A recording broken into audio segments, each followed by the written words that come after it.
வணக்கம். நான் புஷ்பவனம் குப்புசாமி பேசுகிறேன். நான் இன்றைக்கி பாடகராக இல்லை, விவசாயியாக பேசுகிறேன். இந்த மாடி தோட்டம் எவ்வளோ பசுமையாக இருக்கோ அதுபோல் இதை பார்த்து கொண்டிருக்கின்ற உங்களுடைய வாழ்வும் பசுமையாக அமையட்டும்.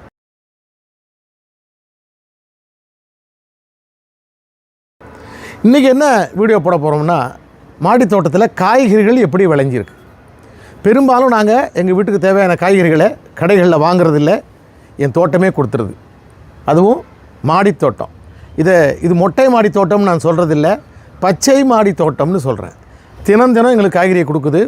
நான் எப்படி நேசிக்கிறேனோ அதுபோல் அந்த தாவரங்களும் செடி கொடிகளும் என்னை நேசிக்கின்றேன்னு தான் சொல்லுவேன். எப்படி காய்ச்சிருக்கு அப்படிங்கிறத பார்க்கலாம். இங்கே பாருங்கள், பக்கத்தில் நீங்கள் பார்த்துருக்குறீங்க எலுமிச்சை. தினம் நாங்கள் ஜூஸ் போட்டு குடிக்கிறதுக்கு இது எங்களுக்கு லெமன் கொடுத்துருது. அப்புறம் அப்படியே வாங்க, இதை பாருங்கள், இது குட்டை புடலை.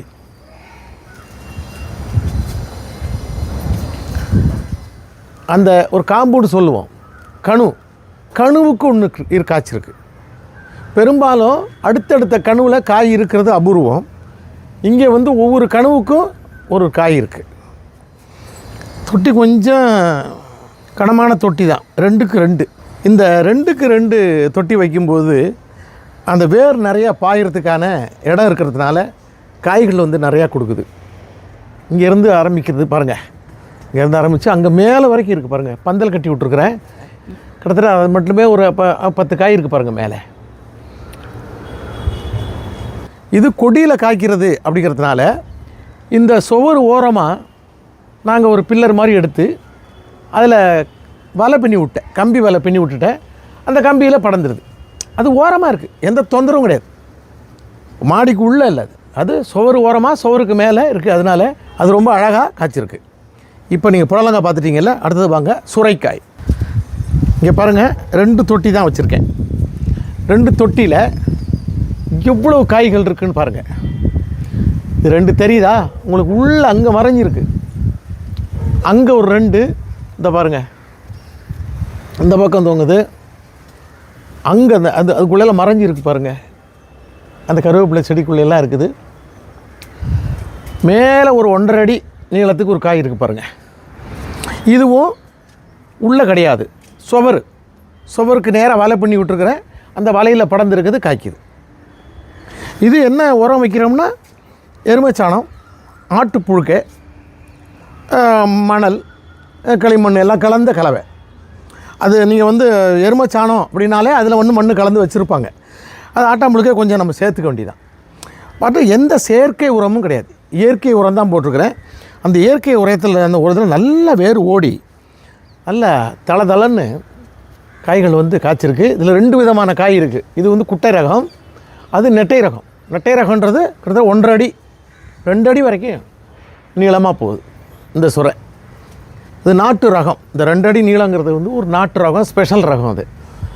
இப்போ நீங்கள் புடலங்காய் பார்த்துட்டிங்களா, அடுத்தது வாங்க மாங்காய். இப்போ இந்த சீசனில் இப்போ தான் மாங்காய் பிஞ்சு விடும். ஆனால் இங்கே பழுத்துருச்சு. இப்போ இன்றைக்கி ஒரு 10 பழம் நாங்கள் எடுத்தோம். மீதம் எனக்கு இன்னும் அது முத்தலை இது இருக்குது. இதப்போ இங்கே பாருங்கள், பிஞ்சு விட்ருக்கு. இது வருஷத்துக்கு 3 தடவை காய்க்கும். மற்ற மரங்கள்லாம் வருஷத்துக்கு 1 தடவை காய்க்கும் இல்லையா. இந்த செடி மாஞ்செடி 3 தடவை காய்க்கும், ஒரு 10 காய். ஆனால் இது கிட்டத்தட்ட 25 காய்க்கு மேலே காய்ச்சிருச்சு இந்த மாமரம். இதை பாருங்கள், இது வெண்ணாவல். நாவல் பழத்திலே ரொம்ப சுவையானது. பழம் கருப்பாக இருக்காது, வெள்ளையாக இருக்கும். வெண்ணாவல் நல்லா பூத்துருக்கு. பூன்னா எக்கச்சக்கமான பூ வச்சுருக்கு. இது காய்ச்சதுக்கு அப்புறம், பழம் படுத்ததுக்கப்புறம் உங்களுக்கு நான் வீடியோ போடுறேன். அப்புறம் வாங்க பரங்கிக்காய். எப்படியும் ஒரு வாரத்துக்கு ஒரு 3 காய் இல்லை 2 காய் காய்ச்சிருது. நாளைக்கு கறிக்கு பரங்கிக்காய், பரங்கி பிஞ்சு. காயை விட அந்த பிஞ்சு ரொம்ப சுவையாக இருக்கும். இந்த பாருங்கள், பிஞ்சு விட்டுருக்கு. இப்போ இன்னும் 4 நாள் கழித்து இந்த பிஞ்சு பெருசாகிடும். இங்கே விட்டுருக்கு பாருங்கள், இது பெருசாகிடும். இப்படி எப்படி ஒரு வாரத்துக்கு 2. ஆனால் ஒரு செடி தான், ரொம்ப கிடையாது, ஒரு செடி தான் போட்டேன். சாம்பிளுக்கு போட்டேன் எப்படி காய்க்குதா இல்லையான்னு. அடுத்தது வாங்க கத்திரிக்காய். காய்கறிகளே எனக்கு ரொம்ப பிடித்த காய்னா கத்திரிக்காய் தான். இதயத்துக்கு ரொம்ப நல்லதான் இந்த கத்திரிக்காய். அது என்னமோ தெரில, எவ்வளவு சாப்பிட்டாலும் அழுக்காது. அதாவது கத்திரிக்காய் புளிக்குழம்பு, எண்ணெய் கத்திரிக்காய், கத்திரிக்காய் பொரியல், கத்திரிக்காய் சாம்பார், இப்படி கத்திரிக்காய் சட்னி, இப்படி பலவிதமாக இருக்குது. எது பண்ணாலும் எத்தனை தடவை சாப்பிட்டாலும் அழுக்காத ஒரே காய்னா என்னை பொறுத்த மட்டும் கத்திரிக்காய் தான். ரொம்ப பிடிக்கும். ரொம்ப அழகாக இருக்குது பாருங்கள், என்ன கலர் பாருங்கள். இது இதோட பார்க்கும்போதே சமைச்சு சாப்பிடணுன்னா நமக்கு அப்படியே தூண்டும். இது ஒரு வெரைட்டி, இது ஒரு வெரைட்டி. இங்கே பாருங்கள், இது ஒரு வெரைட்டி. இன்றைக்கி இது போதும்னு நினைக்கிறேன். இதெல்லாம் ஏன் இன்றைக்கி போடுறீங்க, உங்களுக்கு மாடி இருக்குது அப்படிங்கிறத காமிக்கிறீங்களா அப்படின்னு நினைக்காதீங்க. நிறைய பேருக்கு மாடி வீடு இருக்குது, ஆனால் அது மொட்டையாக இருக்குது. அந்த மொட்டை மாடியை பச்சை மாடி ஆக்கலாம். என்ன, தொட்டி வாங்கிட்டு வந்து கொஞ்சம் உரத்தை போட்டு அதுக்காக ஒரு அரை மணி நேரம் ஒரு நாளைக்கு செலவழிச்சிங்கன்னா அது காய்க்க ஆரம்பிச்சிடும். சார் என்ன சார் நீங்கள் வந்து அதில் ரொம்ப அனுபவசாலி, நாங்கள் நீங்கள் புதுசாக ஆரம்பிக்கும்போது எதை சாகுபடி பண்ணணும்னு நான் சொல்கிறேன். கத்திரி, வெண்டை, இதை போட்டிங்கன்னா ஒரு 35 நாள் 40 நாளில் உங்களுக்கு அறுவடை பண்ணலாம். வெண்டைக்காய் ஒரு 30 நாளே காய்க்க ஆரம்பிச்சிடும். 35-40 நாளில் நீங்கள் வந்து வெண்டைக்காய் பறிக்கலாம். சின்ன சின்ன தொட்டியாக வாங்கிக்கிங்க. இப்போ இந்த பாருங்களா, இந்த தொட்டி போதும், இந்த மாதிரி தொட்டி போதும். வந்து 1.5க்கு 1.5 இல்லையா. நீங்கள் கார்டனுக்கு போனீங்கன்னா அவங்க கலந்தே வச்சுருப்பாங்க. ஆனால் நீங்கள் தொட்டி போடும்போது ரொம்ப கவனிக்க வேண்டியது, தொட்டியில் தண்ணி நிற்கக்கூடாது. அப்போ என்ன செய்யணும்னா, தொட்டிக்கு அடியில் ஓட்டை போட்டு அதில் வந்து ஓட்டாஞ்செல்லியை சாய்வாக வச்சு அந்த ஓட்டையை முழுசாக மறைக்கக்கூடாது. ஓட்டைக்கும் அந்த ஓட்டாஞ்செல்லிக்கும் இடையில கேப் இருக்கணும், கூடார மாதிரி. இப்படி இதான் ஹோல் வைங்களேன், இப்படி இருக்கணும். அந்த ஓடு இப்படி இருக்கணும். அப்போ என்ன ஆகும்னா, சுற்றிலும் இதில் வந்து கேப் இருக்கும், தண்ணி அப்படியே ஃபில்டர் ஆகி இதுக்குள்ளே போயிடும். இதுக்கு மேலே வந்து தென்னம்பஞ்சு, கோகோ பீட்டுன்னு சொல்லுவாங்க, தென்னம்பஞ்சு போட்டுக்கணும். கொஞ்சம் ஆற்று மணலை போட்டு அதுக்கு மேலே உரத்தை போட்டு கையால் போட்டு அமுக்கக்கூடாது. அந்த உரத்தை போட்டுட்டு உடனே நீங்கள் அப்படியே தோண்டிட்டு அந்த செடியை நட்டுடணும். அமுக்கக்கூடாது. அமுக்குனா கெட்டி ஆகிடும், தண்ணி கீழே இறங்காது. சரி சார், தண்ணி கீழே இறங்கும்போது நாங்கள் வீடு கட்டியிருக்கோம், தளத்தில் தண்ணி பட்டுக்கிட்டே இருந்தால் தளம் வீணாக போயிடாதா அப்படின்னு. அதுக்கு தான் என்ன பண்ணால் செங்கல், அரை செங்கல் வச்சுருக்கேன் பாருங்கள். அரை செங்கல் 3 செங்கலில் முக்கோணம் மாதிரி வச்சு அது மேலே தொட்டியை வச்சிட்டிங்கன்னா தண்ணி வடிஞ்சு போயிடும். அந்த கேப்பில் வந்து காற்று போகிறதுனால அங்கே தண்ணி சீக்கிரம் எவாபரேட் ஆகிடும், ஆவி ஆகிடும். அப்போ தரையில் தண்ணி இருக்கவே இருக்காது. அப்போ நீங்கள் வந்து அந்த தண்ணியெல்லாம் வடிஞ்சு உரமெல்லாம் வடிஞ்சு ஒரு மாதிரி அழுக்காகும். அப்போ என்ன சார் பண்ணுறது அப்படின்னா, அதை நீ அப்பப்போ ஒரு வாரத்துக்கு ஒரு தடவை இல்லை 15 நாளைக்கு ஒரு தடவை தண்ணியை விட்டு அந்த தரையை அலசி விட்டுக்கிட்டே இருக்கணும். இல்லைன்னா அந்த உரம் கீழே அந்த தண்ணி ஊற்றி அந்த இடத்துலையே வந்து அழுக்காகிடும். அழுக்காகாமல் தண்ணியை விட்டு அலசிக்கிட்டே இருந்தீங்கன்னா தரை வந்து க்ளீனாக இருக்கும். அது வந்து அந்த தளத்துக்கு பாருங்கள் எப்படி இருக்குன்னு, இவ்வளோ க்ளீனாக இருக்குது பார்த்தீங்களா, எந்த அழுக்கும் இல்லை பாருங்கள். இது 15 நாளைக்கு ஒரு தடவை நான் கழுவி விட்டே இருப்பேன். அப்போது தளத்துக்கு சேதமும் இல்லை, தரையில் வந்து வழுக்கிறதுக்கான வாய்ப்பும் இல்லை. ஆகவே என்னென்னா, நேசிக்கணும். நீங்கள் தாவரத்தை எந்த அளவு நேசிக்கிறீங்களோ அந்த அளவு தாவரம் நமக்கு நிறைய நமக்கு வேணுங்கிறத நம்ம கேட்டதை கொடுக்கும். இங்கே பாருங்கள், ஒரு கத்திரிக்கன்று பாருங்கள், எவ்வளவு அழகாக, எவ்வளோ புஷ்டியாக, எவ்வளோ சந்தோஷமாக வளர்ந்துருக்கு பாருங்கள். தொட்டி பார்த்தீங்களா, 1.25க்கு 1.25, 1.5 கிடையாது, 1.25க்கு 1.25 தொட்டி. ஒரு கன்று தான் வச்சுருக்கிறேன். இந்த ஒரு கன்று எவ்வளவு செழிப்பாக தளன்னு வளருது பாருங்கள். காய் அப்படி இருக்கும். அது பாருங்கள், இப்போயே பிஞ்சு வச்சுருச்சு. இதை வச்சுட்டு பாருங்கள், 35வது நாள் 40வது நாள் நம்ம காய் எடுக்கலாம். இது என்ன ரகம் அப்படிங்கிறது தெரில. ஏன்னா ஒரு தொட்டியில் காய்ச்சிருந்தது. இங்கே காய்ச்ச காய் வந்து விழுந்து அதிலேருந்து முளைச்சி வந்தது என்னென்னு தெரில. என்ன ரகங்கிறது காய்ச்சதுக்கு அப்புறம் தான் தெரியும். ஆனால் இங்கே பாருங்கள், இலை கம்மியாக இருக்குது, ஆனால் காய்கள் இருக்குது. நான் இதை வந்து பெரும்பாலும் கத்திரிக்காயிலே பொரியல் எனக்கு ரொம்ப பிடிக்கும். மாங்காய் பவுடர் போட்டு பொரியல் பண்ணுவோம், அவ்வளோ சுவையாக இருக்கும். அதுபோல் பூ, இப்போ இதெல்லாம் பாருங்கள், நீங்கள் யோசிக்கலாம், என்ன மொட்டையாக வச்சுருக்கிறாரு, இலையே காணும். ஆமாம், இவருக்கு உண்டான மருந்து இதுதான்.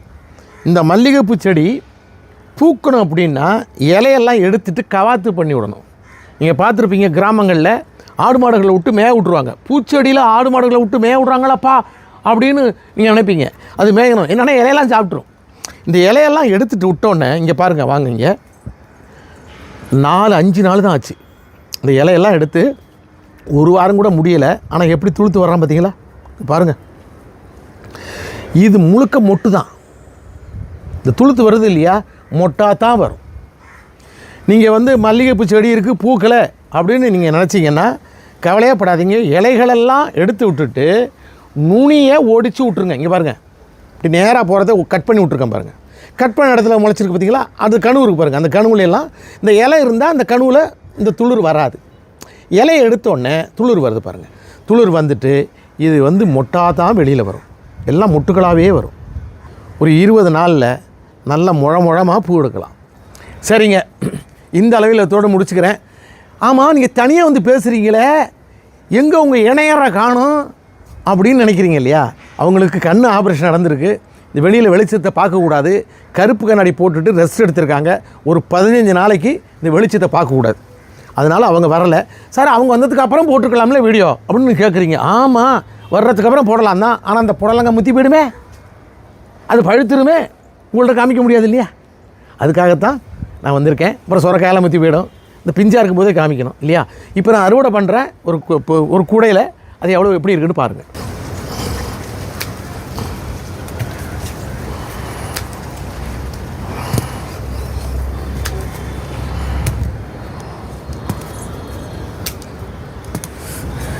எடுத்துக்கலாமா?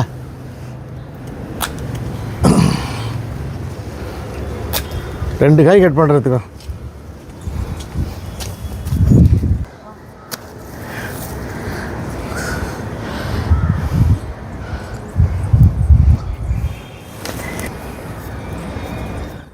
இது குட்டை ரகம், இது நட்டை ரகம். சுரைக்காய் காலையில் ஜூஸ் போட்டு குடிப்போம். அதுக்காக 2 எடுத்துட்டோம். இது 4 நாளைக்கு ஜூஸ் போட்டுருவோம் காலையில். கறிக்கு இன்னும் இருக்குது, அதை அறுத்துப்போம். ரைட்டு, இது சுரைக்காய். அடுத்தது புடலங்காய், 4 புடலங்காய். 2 நாளைக்கு கறிக்காய்ச்சி. கத்திரிக்காய் சாம்பாருக்கு. இது கூட்டுக்கு பறைக்காய் பிஞ்சி. சரி, இந்த அளவில் விடைபெறுகிறேன். மீண்டும் அடுத்த மாடி தோட்டத்தில் சந்திப்போம். நன்றி, வணக்கம். அன்பான வாடிக்கையாளர்களே, உங்கள் விஹா ஸ்டோரில் பூஜை பொருட்கள், சிலைகள், ராசிக்கற்கள், வாஸ்து பொருட்கள், விதைகள், பாரம்பரிய அரிசி வகைகள், சிறுதானியங்கள், ஆர்கானிக் பொருட்கள், மூலிகை எண்ணெய், மளிகை பொருட்கள், மரச்செக்கு எண்ணெய், மரப்பொருட்கள், வெள்ளி ஆபரணங்கள், கிஃப்ட் ஆர்டிகல்ஸ், காட்டன் மற்றும் பட்டு புடவைகள், காட்டன் சுடிதார்கள், பட்டு பாவாடை, குழந்தைகளுக்கான விளையாட்டு பொருட்கள், ஹை குவாலிட்டி இமிடேஷன் நகைகள், வீட்டு உபயோக பொருட்கள், ஜூட் பேக்ஸ், ஹேண்ட்மேட் சோப்ஸ், அழகு சாதன பொருட்கள், சிறுதானிய பிஸ்கெட்டுகள், ஹோம் அப்ளையன்சஸ், இன்னும் பற்பல பொருட்கள் விற்பனைக்குள்ளது. விஹா ப்ராடக்ட்களை நீங்கள் வாங்க விரும்பினால் அது எங்களுடைய viha.online வெப்சைட் மற்றும் சென்னை ராஜா அண்ணாமலைபுரத்தில் உள்ள எங்கள் விஹா ஸ்டோரில் மட்டுமே கிடைக்கும் என்பதை தெரிவித்துக் கொள்கிறோம். வேறு எந்த ஆன்லைன் வெப்சைட்களிலும் விஹா ப்ராடக்ட்கள் விற்பனைக்கு கிடையாது என்பதை நீங்கள் கவனத்தில் கொள்ள வேண்டும். எங்கள் விஹா ஸ்டோரின் விலாசத்தை கண்டறிய கூகுள் மேப்ஸில் விஹா ஸ்டோர் என்று டைப் செய்தால் வழியை கண்டறியலாம். www.viha.online வெப்சைட்டிலும் விஹா ஸ்டோரின் அட்ரஸ் உள்ளது.